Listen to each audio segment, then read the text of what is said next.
yang laporan bulan Desember ini ada 12 orang yang dibayar cuma 500 ribuan. Kalau di kota saya nggak tahu terus terang. Yang pasti kantor ini kan dimulai buka adu bermasalah ini kan katanya buka untuk pelayanan informasi, pelayanan dan pembayaran. Tapi yang terjadi tidak seperti itu. Informasi aja susah untuk kita dapatkan. Sekarang ini mungkin dari teman-teman dengan informasi bahwasanya pengurus sudah ditahan, kantor sebagian sudah mulai disita, mereka kan pada minta pegangan, terutama rekening koran sebagai aduan. Kalau emang aduan nanti benar-benar tutup sebagai modal tagihan teman-teman. Itu sekarang akan mempersulit untuk bisa menerima untuk meminta rekening koran, apalagi dengan yang berstempel. Itu yang terjadi. Yang kita butuhkan itu sebenarnya gini.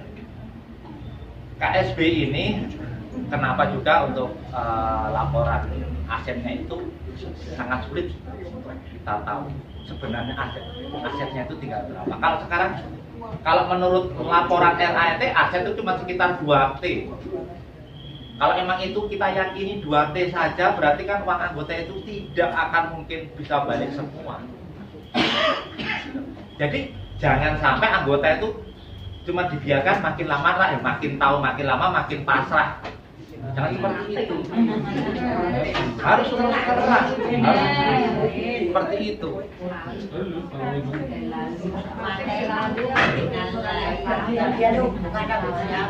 Oke teman-teman gantian teman-teman. Mari ibu-ibu yang punya usul, punya usul silakan. Ya. Sebenarnya kita itu jenuh Pak, kayak gini terus nih. Kenapa keadaan KSP saat itu yang sudah goyang, sudah katakanlah hampir mulai. Tetapi Pak Pur itu nggak ngasih informasi yang transparan ke kita. Hanya PHB terus. Apa-apa pesan, apa-apa pesan. Nah, kita tuh sebenarnya cuma pengen informasi. Misalkan keadaan sebenarnya kantor pusat itu sudah kolab, Pak Menteri ya cerita nggak usah ditutup-tutupi. Seolah-olah kita itu dijanjikan ini besok dibayarkan, ini pindah ke PIM. Lah mana mungkin kita pindah ke PIM? Saya suruh tanda tangan, suruh buka rekening TML nggak mau. Apakah bisa operasi sekecil PIM yang bisa menerima KSP yang katanya aset sudah ber-MM? Katanya ada hotel, ada usaha hotel, ada perkantoran, ada ini dan itu. Tapi mana kita cuma ke PHP, Mbak. Kita tuh yang kita butuhkan Pak Saat itu, misalkan keadaan sudah kolab, sudah cerita sama anggota. Jadi harapan kita tuh ya ada dicolke, dibocai. Kalau gini terus mati kabeh saya anggota. Itu aja, nanti saya ingin penjelasan yang lebih rinci lagi. Jadi kita tuh kedepannya mau seperti apa, mau dibayar atau tidak, mau homologasi, mau gimana, cuma pengen kejelasan. Jadi kita jangan di PHP terus Pak, setelah 3 tahun kita tidak bisa apa-apa. Pasti yang duit halal sing golek ya kelitan ya Pak. Monggo nanti. Assalamualaikum warahmatullahi wabarakatuh. Mas Turun Ibu, sebenarnya apa yang dirasakan Ibu sudah sama. Kita kan istilahnya di kantor itu kan hanya menerima informasi dari kantor pusat, kan itu. Sehingga kalau misalkan ini betul-betul mau pilot atau tidak, kita pun juga mendapat informasi juga dari kantor pusat. Tim juga dari kantor pusat. Kita hanya menjalankan SOP yang ada dari kantor pusat. Nah, misalkan nanti terjadi misalkan pembayarannya tadi dikatakan tim seperti ini, kenapa juga tidak tahu kan yang membayar itu kan dari kantor pusat. Kita tidak tahu menahu, hanya menyampaikan informasi apa yang kami dapat dari kantor pusat kita sampaikan kepada anggota. Tidak sama, kita semuanya juga mengawal anggota kita masing-masing, gitu ya. Nasabah saya juga banyak yang nabung di sini juga. Kita juga harus sama-sama mengawal. Makanya kami kemarin Desember menulis surat di grup nasional itu. Saya katakan kepada Bapak pengawas, Ibu pengawas, mohon karena anggota itu sudah pada mengetahui informasi yang rencananya Desember akan diupayakan pembayaran skema 1, skema 2. Perjalanan waktu sekarang sudah masuk ada di ranah Baris-Krim, ada penjaringan pengurus. Kami mohon kantor pusat mengeluarkan sebuah statement atau SE atau selebaran yang resmi yang kita minta ditandatangani oleh pengawas sama pengurus supaya kami bisa menyampaikan kepada seluruh anggota yang ada di kampus. Sampai sekarang pun tidak ada tanggapan dari pengawas sama pengurus. Seperti pada daerah juga nulis kadang-kala ada yang jawab, ada yang tidak. Kami pun di cabang pun juga pegangannya itu dari kantor pusat juga tidak ada yang secara jadi yang ini tidak hanya di Klaten, seluruh nasional itu mengharapkan kemarin itu Desember ada pembayaran semua sama serentak karena informasinya satu dari kantor pusat melalui Pak Iwan. Nah Pak Iwan sendiri tanggal 5 Oktober tersangkut menjadi tersangka di Baris-Krim. Kemarin 22 Desember sudah pakai baju kuning kan gitu ya. Nah otomatis kami pun juga menunggu nanti hasil daripada sidangnya seperti apa. Seperti itu. Kami sebetulnya sama teman-teman yang ada di kantor ini semua mengawal informasi. Kalau kedekatan yang di sana memang saya nggak tahu, kami di sini terus di cabang. Kita selalu telepon sama teman-teman yang ada di wilayah Jabodetabek, BNPM. Sama sana pun juga informasinya juga sangat tertutup dari kantor pusat, gitu loh. Seperti itu kondisinya. Kalau kita tahu akan terjadi seperti ini, mungkin kita sudah pada ngambil informasi kita semuanya. Karena kita bersama-sama tidak tahu. Ibu saya sendiri itu sekarang stroke 2 tahun. Setiap saya ketemu bilang, Le, UBI sama Turali. Sampai sekarang itu juga nggak sama tuh kondisinya itu. Jadi kita tinggal menunggu informasi dari kantor pusat. Kalau nanti ada informasi dari kantor pusat, pasti akan kita sampaikan. Kan itu sama seperti itu. Berarti tugas Pak Mor itu hanya menunggu saja dari pusat. Apakah tidak ada signifikan untuk memperjuangkan cita-cita kita terhadap Bapak datang ke pusat untuk menyampaikan hal ini? Apa saya kemarin yang tahun lalu sudah berangkat ke sana, kan itu dengan beberapa BM, ketemu dengan teman pengurus, waktu belum menjadi tersangka, kan gitu ya. Tapi apakah seperti ini yang saya laporkan kepada Bapak dan itu, kan gitu ya. Cuma masalahnya sekarang ini adalah ini sudah ditangani di wilayah Baris-Krim. Jadi antara perdata sama pidana itu apakah bisa dicampur yang itu adalah hukum seperti itu. Berarti harapannya makin jauh nih Pak, makin jauh dari harapan kita ya. Harapan untuk menerima itu Pak. Ya, kita masih menunggu hasil dari dan Saya menunggu ya. Kita nggak bisa menunggu data.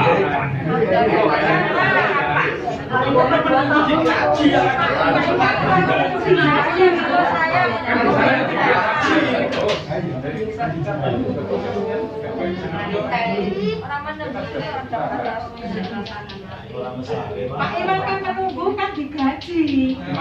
Digaji apa Pak lagi? Digaji di sini. Iya, jadi kalau memang ibu menghendaki saya tidak bekerja di sini, saya pun bisa keluar nggak apa-apa, gitu loh.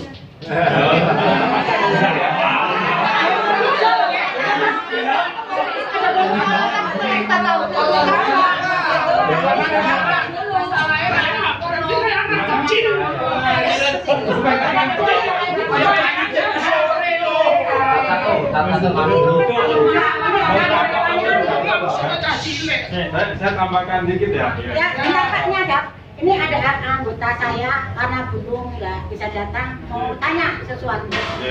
Kantor ini buka untuk apa? Pertama kita informasi tidak jelas, itu satu. Yang kedua, waktu kita ngeprint karya koran itu minta maaf, kita sudah tidak boleh minta cat. Saya tanya Mas Morset sama di area, ini ceknya serentok mi rentok BM lagi kantor ini gopo gitu.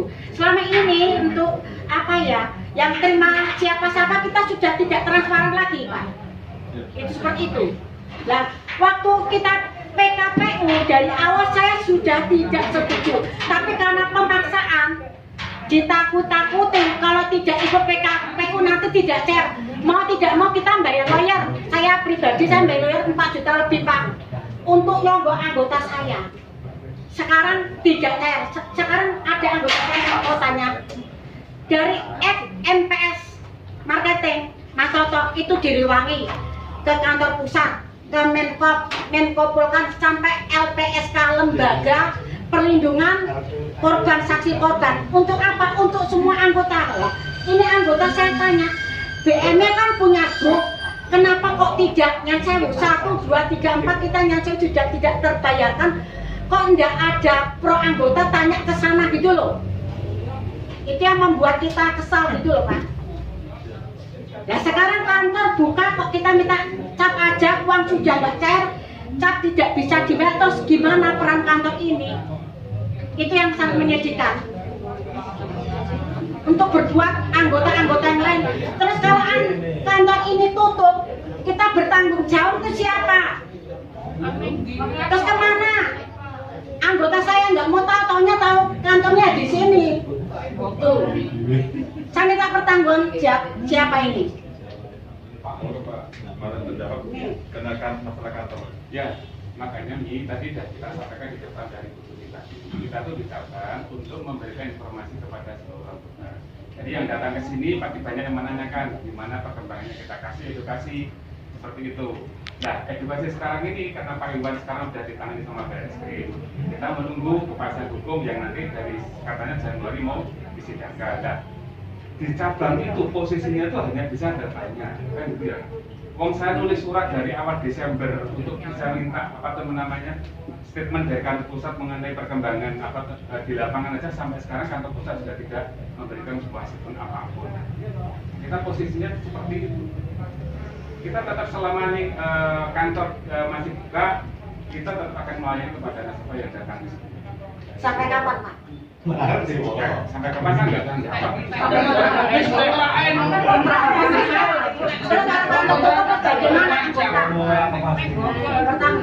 Kalau kantor tutup bisa menghubungkan langsung terbuka.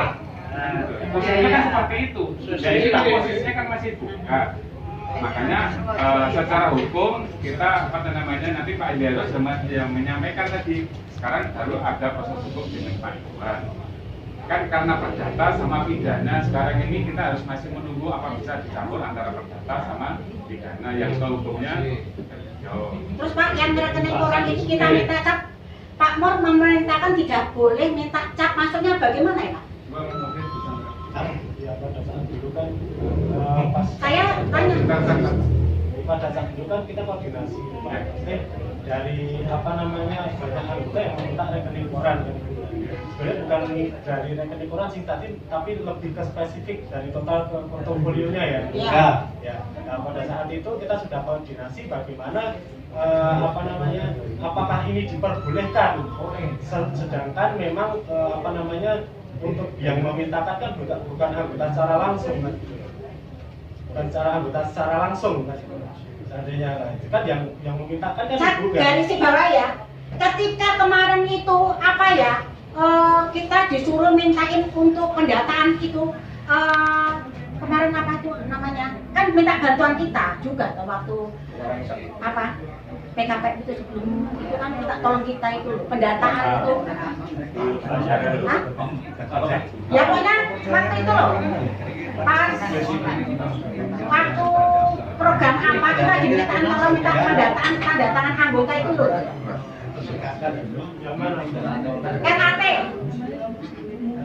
RAT kan kita disuruh juga kan, kita mendatangi anggota kan untuk tanda tangan itu loh. Masih ingat ya? Saya minta maaf ya, di sini kita sudah uang nggak dapat. Anggota saya Jogja jauh-jauh, masa ya minta cap orang duit loh, cap kok ya rento ya ala temen gitu loh. Kalau sebenarnya itu kan dulu kita sudah koordinasikan sama Pak Mus kalau BM. Dari BM sendiri kan juga koordinasinya ke atasan. Kan alurnya seperti itu Bu. Jadi kalau saya bertanya ke Pak BM, Pak Muryanto dan Pak Muryanto yang meneruskan ini bagaimana gitu loh. Kalau ada apa namanya anggota yang datang terus memintakan dari langsung kan ya dari mantan MPS apa namanya meminta seperti itu ya boleh Bekasi. Tapi kalau untuk cap dan tangan mungkin tidak saat ini tidak seperti itu. bisa jawabannya juga dari Pak Mur memang seperti itu, karena kan Pak Mur koordinasinya juga dengan RM. Lah sekarang ini kan wis ora entuk duit, caprek entuk, terus piye iki karepe? Saya kasih tahu teman-teman. lupa. Waktu pengurus pengawas belum dijadikan tersangka, saya mau tanya, termin 1 terbayarkan apa tidak? Tidak serahkan pun belum. Nah iya, sekarang jadi tersangka alasan-alasan itu terus. Saya kumpulkan bertahun-tahun belum Wah, pernah saya dapatkan. Tapi ada yang sudah dapat yang dekat sama Pak BM itu, ada yang sudah dapat cicilan. Iya, saya juga dengar Itu gitu. ada yang sudah 3 juta, ada 1 juta, ada 9 juta kemarin juga ada, tapi saya tanya dia takut pergi di sini kemarin. Berarti segala sesuatu tidak dari pusat ya? Tidak. Bayarkan dari kantor pusat Bapak ya. Sampai yang membayarkan kantor pusat, kita hanya mengajukan sekali lagi. Mengajukan tapi dinilai sama saja. Yes. Nah, sekarang gini aja. Ini mungkin mumpung masih ada dari pihak kepolisian ya. Kita mau menempuh jalur pidana itu kita jelas. Tolong didengarkan teman-teman, mungkin Pak Yaryo juga. Sekarang kapasitas Pak Mur sebagai kepala cabang di sini menghimpun dana dari masyarakat Klaten khususnya disetorkan ke pusat. Pak Mur tahu nggak pengelolaan dananya untuk apa? Kalau yang di kantor pusat, kita kan semua, Mas Toto sudah tahu dari awal bergabung. Enggak, tolong jawab itu aja. Gitu. Pak Mur tahu nggak Ya, pengelolaan dananya untuk apa? pengeluaran dananya satu, yang informasi yang saya terima untuk rumah tiga, kemudian untuk properti, kan gitu ya. Ya. Di luar itu kami tidak tahu karena sana ada PP pengawas sama pengurus. Itu loh. Kedua, setingkat kepala cabang menghimpun dana untuk Solo ada 460 M. Setiap 3 bulan ada rakor per regional dipertemukan di ranking nasional. Pak Mur jadi tahu kan pasti. Saya aja yang Klaten tahu produksi mana, Solo baru tahu. Di Solo ada 460 M, Jogja 530 M. Sedangkan regional kita itu ada banyak sekali, ada 14 kalau nggak salah. Jadi dari situ saja, dari wilayah Solo dan Jogja saja sudah ada hampir 1 T. Sedangkan setiap tahun laporannya itu cuma 3 T. Bapak di sini berusaha menutup-nutupi atau pura-pura tidak tahu dengan yang dilaporkan kok dananya cuma 3 T. Sedangkan dari 2 regional saja hampir 1 T. Itu tolong dijelaskan. Kalau awalnya sebelum kita terjadi masalah seperti ini, kita sama-sama nggak tahu. Oh berarti poin, udah Pak, Ya. cukup itu poin. Berarti Ya. dalam hal ini gini, di sini ketidakcakapannya terbukti. Pak BM cuman intinya menghimpun dana masyarakat, disetorkan ke pusat, nggak mau tahu, karena apa nggak dikawal? Nggak dikawal. Setiap regional, Pak Mur pasti punya kawan-kawan di regional Semarang, Jawa Timur, Jakarta, bisa berkomunikasi. Di tempat lu berapa? Di Bandung ada 1 cabang aja 60 M. Sekarang kalau ditambah dengan Solo Jogja sudah 1,6 M, 1,6 T. Itu belum Jawa Timur, belum Jakarta 1, Jakarta 2. Ini yang menjadi pertanyaan besar. Apakah Bapak itu ikut bermufakat jahat, apa tidak mau tahu asal dapat posisi di sini sebagai kepala cabang dengan gaji yang gede sehingga nggak mau tahu, nggak mau mengkawal dana anggota yang dihimpun seperti itu. Itu Bapak harus jujur. Karena apa? Ini baru proses pidana berjalan. Kita butuh, kalau Bapak berarti nurani, bongkar semuanya ini. Kenapa laporan selama ini tidak sesuai dengan dana yang dihimpun? Itu salahnya di mana? Apakah Bapak benar-benar tidak tahu? Kalau Bapak tidak tahu, kok bisa setingkat kepala cabang loh? Terus pertanggungjawabannya gimana? Ini tolong Pak Polisi, tolong ini nanti kalau kita bikin LP pidana biar paham kita itu cuma dikeruk dananya. Tidak tahu kemana arahnya juga tidak tahu itu. Kan kepala cabang. Kita tuh bukan menghimpun dana masyarakat, Mas. Kita menghimpun dana dari anggota. Nah, stop. Kita itu termasuk dari tahun di 2020 shadow banking. Kita itu bukan mengolah dana anggota. Kita itu mengelola dana masyarakat yang dikamuflase didaftar menjadi anggota, bukan melalui proses. Kita menjadi anggota koperasi itu melalui proses sebenarnya, bukan serta-merta membayar iuran wajib, iuran pokok, dia menjadi anggota. Kita itu masuk di shadow banking. Saya sudah konsultasi dengan pakar koperasi Dr. Dewi Tenri yang kemarin muncul, tadi malam muncul di Metro TV. Kita itu shadow banking, Pak. Kita itu bukan mengelola dana anggota, kita itu mengelola dana masyarakat. Kita itu bukan anggota. Seketika itu ada uang, kamu bayar iuran wajib, iuran pokok, kamu jadi anggota. Mekanismenya tidak seperti ini. Kita ada teman saya, Pak Bernardus dari CU. Dia tahu persis. Kita ada edukasi untuk menjadi anggota koperasi itu tidak gampang sebenarnya. Kalau kita ingin benar-benar berkoperasi yang sehat, seperti itu. Jadi tolong Bapak sekarang terus terang saja, daripada nanti Bapak itu tanggung rating. Karena dalam yang mau kita kejar ini, kita itu kan mau mencari solusi. 8,8T terkuat di tahun 2020. Sebelumnya angka itu tidak pernah muncul, cuma 3,1T. Saya sering tanya, Pak, pengelolaan dana gimana sih KSB ini? Kok uang berapapun juga kok KSB itu mau? Nah, nggak usah pikir, itu udah ada yang ngurusi. Udah ada yang ngurusi. Kan selalu seperti itu. Ya sudah, karena di sini saya cuma sebagai marketing kontrak. Ya sudah, berarti udah ada yang tanggung jawab nih. Saya nggak mau mikir seperti itu. Dan sekarang yang kita tutup pertanggungjawabannya, karena tugas saya sudah selesai. Saya disuruh Bapak untuk menghimpun dana dari masyarakat, sudah saya setorkan, dan saya minta pertanggungjawabannya seperti itu. Betul. Kita itu kan ada SOP yang harus kita sampaikan, kita jalankan. Sebelum kita masuk di sini pun Mas Toto juga sudah ada di sini. Mas Toto juga sama kemarin juga menghimpun dana dari anggota juga sama. Kan itu. Dan ini pun saya sudah pergantian kepala cabang yang keempat. Kan itu ya, saya terakhir. Belum lama saya masuk terus kena COVID. Kan itu. Sebelum kita kena COVID kita juga tidak tahu berapa sih portofolio sebelumnya. Setelah kita COVID baru kita telepon. Nah itu yang membuat saya aneh. Sekarang gini loh Pak. Bapak itu malah jujur saja. Takutnya nanti malah bikin masalah di kemudian hari. Karena apa?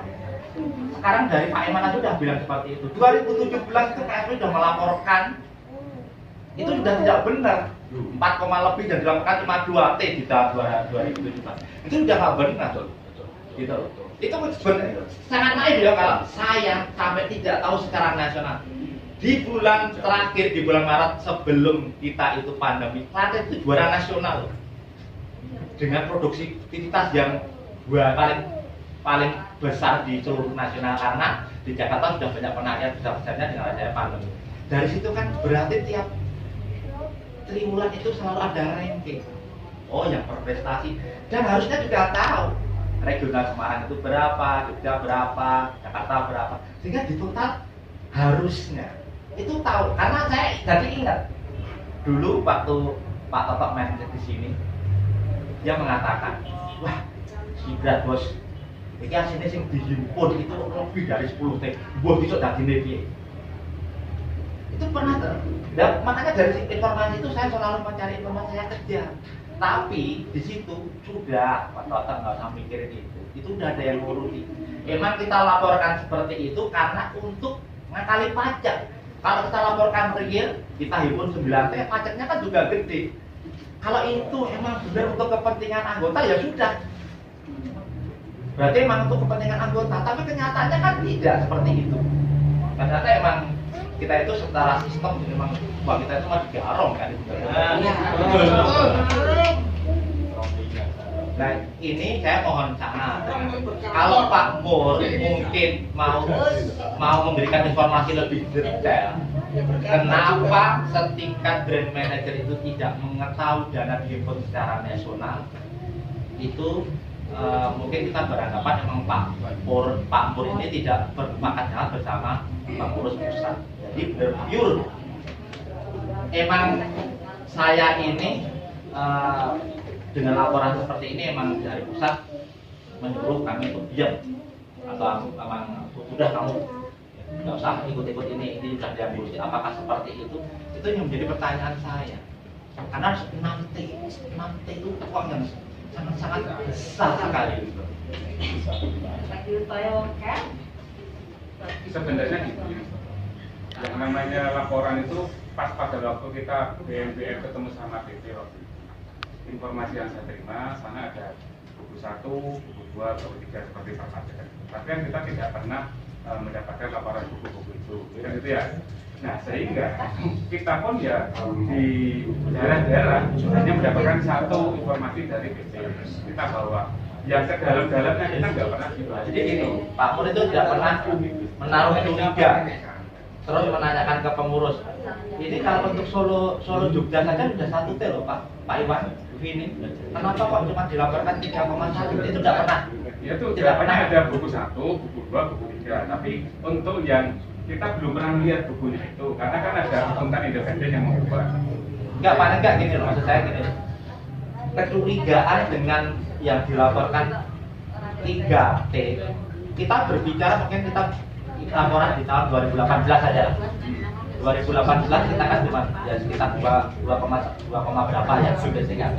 Di situ kan sebenarnya kita udah tahu kok yang dilakukan cuma itu dari 2 kantor cabang regional saja sudah sebesar ini. Kalau Pak Toto emang pernah ngomong sama saya seperti ini, mungkin yang dihimpun itu harusnya lebih dari itu.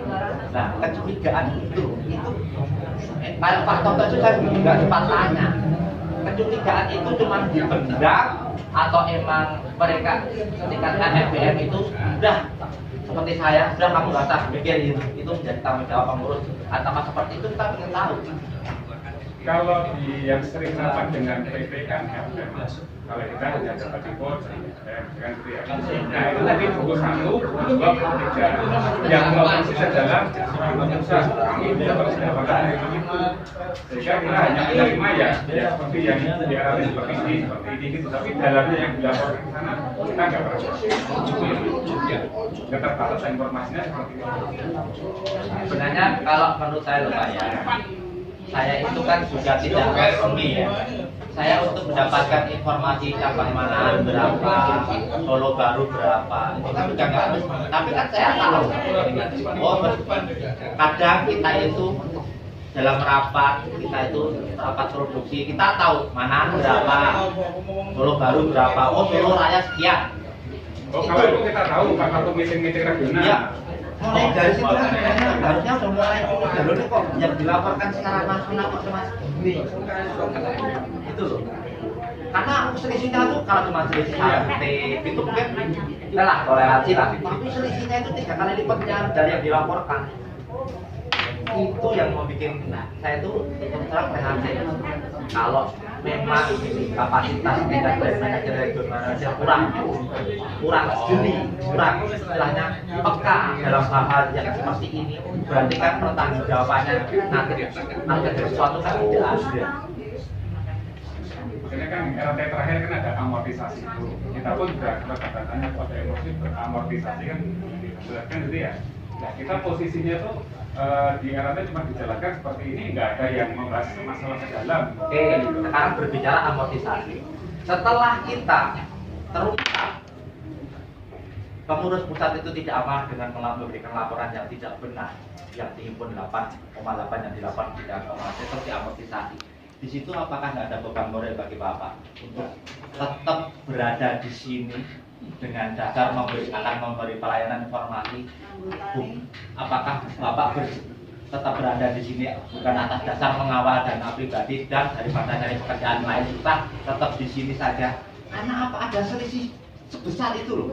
Itu kan harusnya dikejar, harusnya menjadi beban moral. Ini suatu saat ini akan menjadi gunung es, tidak bisa ditutup-tutupi.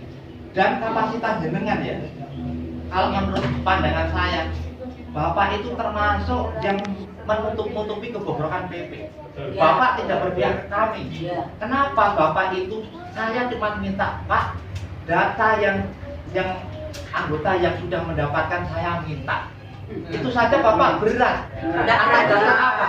Padahal di sini saya memberi masukan, Pak tolong transparan. Beri anggota mulai tabungan yang terkecil. Saya tidak dapat, nggak masalah. Bapak pernah tahu saya laporan sama Bapak setelah saya ketemu Pak Iwan. Tolong transparan, bikin daftar, mulai yang kecil sampai yang besar. Anda anggota datang, tunjukin daftar sesuai urutan, selesai. Tapi apa yang terjadi? Orang-orang tertentu, mungkin di sini tolong ini demi transparansi yang sudah dapat siapa di sini? Targetnya berapa ya? 200 kurang dikit. 200 juta dapat. Saya tuh 20 juta loh, malah nggak dapat. Ini contoh. Ini loh. Nah, ini kan apa yang Bapak katakan, prorata secara skala prioritas yang berkebutuhan khusus, yang sakit meninggal itu kan cuman omong gitu saja, prakteknya nggak seperti itu. Nah dalam hal ini Pak, tolong Pak, Bapak kan Bapak itu kan tahu banget kondisi saya. Saya itu pertama itu di pihaknya Pak Mur, saya backup Pak Mur penuh. Asal Pak Mur itu sesuai rule, kita menggunakan hati nurani, saya backup, ya nggak bikin seperti itu. Yang penting itu kita itu apa adanya gitu loh Pak. Oh ini pusat seperti ini, yaudah saya nggak mau nih. Kalau saya diajak bermufakat jangan seperti ini, nggak mau. Saya udah memberikan solusi terbaik, libatkan teman-teman mantan area manajer untuk menentukan ini siapa yang perlu diprioritaskan agar Bapak tidak menanggung risiko sendiri. Tapi di sini Bapak tidak mau. Mungkin ada kepentingan apa saya juga nggak paham. Dan kapasitas saya cuma sebagai anggota dia memberikan saran lebih seperti itu. Ini yang terjadi. Jadi Bapak jangan marah kalau saya tuduh Bapak itu di sini kapasitas cuma membackup. Kalau Bapak mau jujur dari awal, kita tidak akan bertele-tele seperti ini. Dan apa yang terjadi dengan KFB sudah terungkap 2 tahun yang lalu. Seperti itu. Jadi kasihan teman-teman. Yang ini Pak Mur, saya menggaris bawahi ya. Pada intinya yang saya uji. Pada intinya apakah Bapak yakin uang anggota MTI mau dikembalikan? Keyakinan Untuk keyakinan bisa cair apa enggak? Intinya itu aja. Ini Pak, ini kan masih proses hukum rasanya. Saya tidak punya kapasitas untuk berbicara yang punya uang kan di sana. Gitu loh Pak. Kecuali uangnya di sini saya berani menjamin ya, uangnya di sana, yang mengelola di sana. Sekarang baru ada kasus dari Barreskrim. Sekarang gini Pak Mur, mohon maaf sekali untuk sekian kalinya saya dikrik. Kalau saya ada di depan teman-teman, saya bukan apa-apa loh ya. Saya itu tidak bertanggung jawab secara kedinasan lagi. Saya berani, nggak mungkin dibayar. Dari laporannya jelas amortisasi 6,5 T, tapi Bapak masih bersilat muter-muter. Saya nggak tahu bukan kapasitas saya. Nggak seperti itu. Kita itu berbicara ini pertama pakai hati nurani dulu. Baru kita itu punya akal, Pak, pikiran. Punya pikiran. Jangan 6,5 T aja mau dihilangkan kok.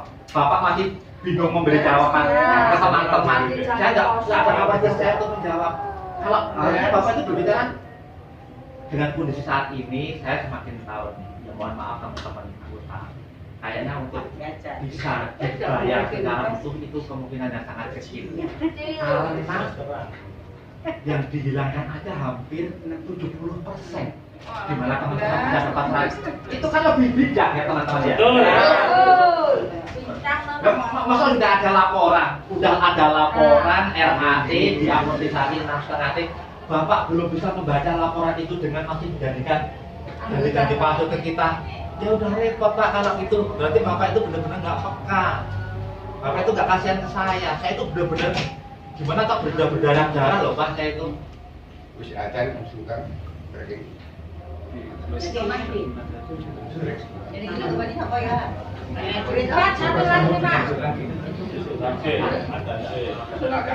Kan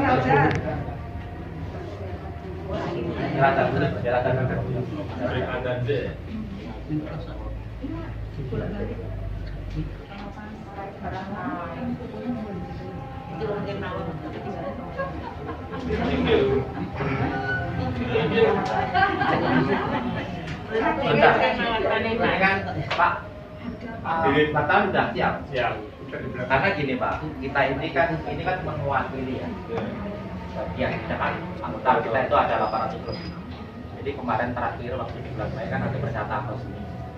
Ada pernyataan resmi dari Pak Mor bahwasanya akan dibayarkan